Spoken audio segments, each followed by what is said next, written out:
President Trump has also been very consistent. Crazy regimes like Iran, hell-bent on prophetic Islamist delusions, cannot have nuclear weapons. It's common sense.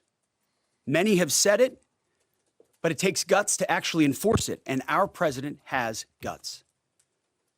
Iran's stubborn and self-evident nuclear pursuits, their targeting of global shipping lanes, and their swelling arsenal of ballistic missiles and killer drones are no longer tolerable risks.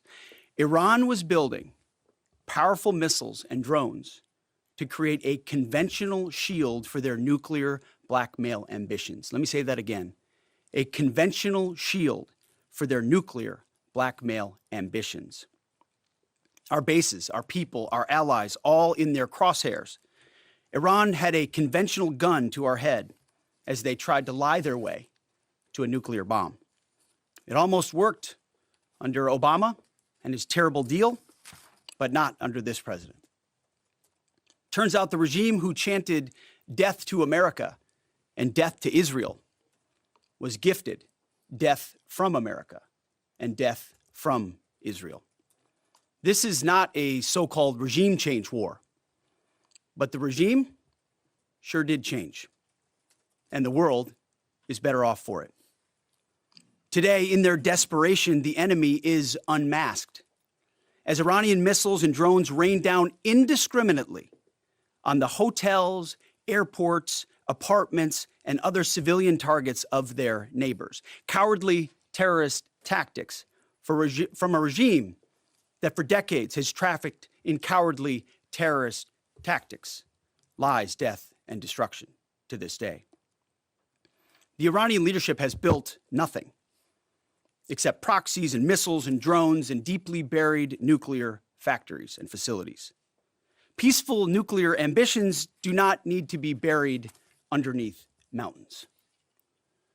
Last June, Operation Midnight Hammer obliterated their nuclear program to rubble. Afterward, we told them plainly, that's it, now make a deal. They arrogantly refused. We said, rebuild it, and we'll stop you again, this time far worse. Well, President Trump, Secretary Rubio, Steve Witkoff, Jared Kushner, they bent over backwards for real diplomacy, offering pathway after pathway to peace. I watched it. I was there. They tried over and over and over again earnest attempts at peace. The former regime had every chance to make a peaceful and sensible deal.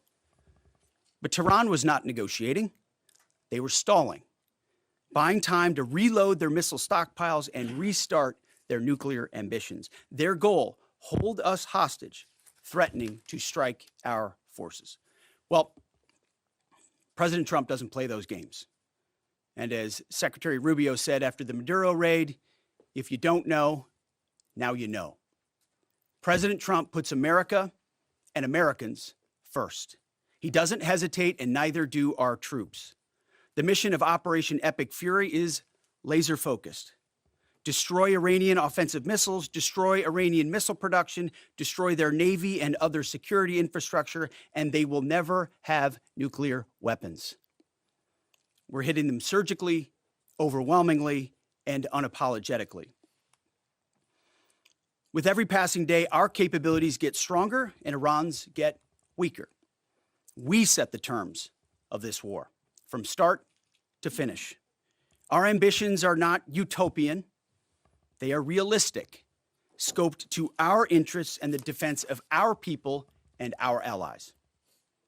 Speaking of people, we hope the Iranian people take advantage of this incredible opportunity. President Trump has been clear, now is your time.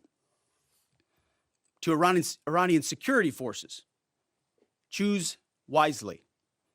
President Trump has also been clear about your fate in either direction. To the media outlets and political left screaming endless wars, stop. This is not Iraq. This is not endless. I was there for both. Our generation knows better, and so does this president. He called the last 20 years of nation-building wars dumb, and he's right. This is the opposite. This operation is a clear devastating, decisive mission. Destroy the missile threat, destroy the Navy, no nukes. Israel has clear missions as well, for which we are grateful. Capable partners, as we've said since the beginning, capable partners are good partners. Unlike so many of our traditional allies who wring their hands and clutch their pearls, hemming and hawing about the use of force. America, regardless of what so-called international institutions say, is unleashing the most lethal and precise air power campaign in history. B-2s, fighters, drones, missiles, and of course, classified effects. All on our terms, with maximum authorities. No stupid rules of engagement, no nation-building quagmire, no democracy-building exercise, no politically correct wars. We fight to win, and we don't waste time or lives. As the president warned, an effort of this scope will include casualties. War is hell, and always will be. A grateful nation honors the 4 Americans we have lost thus far and those injured. The absolute best of America. May we prosecute the remainder of this operation in a manner that honors them. No apologies, no hesitation, epic fury for them and the thousands of Americans before them, taken too soon by Iranian radicals. Before I turn it over to General Caine for the operational update, let me speak straight to you, the Joint Force, our warriors on the front lines. This is your moment. This is the generational turning point America has waited for since 1979, and since the rudderless wars of hubris, my generation, our generation, endured. Don't listen to the noise. Just stay focused. Our commander-in-chief is steady at the wheel. We face a determined enemy, but you are better. But we must prove it every single day. History doesn't care if we're tired, if we're scared, or if the fight feels big. It demands warriors who rise anyway. Peace through strength, the warrior ethos, lethality, unity of purpose, those are not slogans. They're the beating heart of what it means to wear the uniform, that uniform. You think clearly under fire, you act decisively in chaos, you uphold the Constitution, and you uphold our country without hesitation. We are not defenders anymore. We are warriors, trained to kill the enemy and break their will. History is watching. Be the force you swore an oath to be: focused, disciplined, lethal, and unbreakable. We will finish this on America First conditions of President Trump's choosing. Nobody else's, as it should be.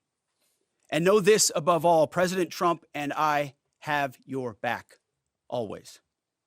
Through fire, through criticism, through fake news, through everything. We unleash you because you are the best, most powerful, most lethal fighting force the world has ever seen.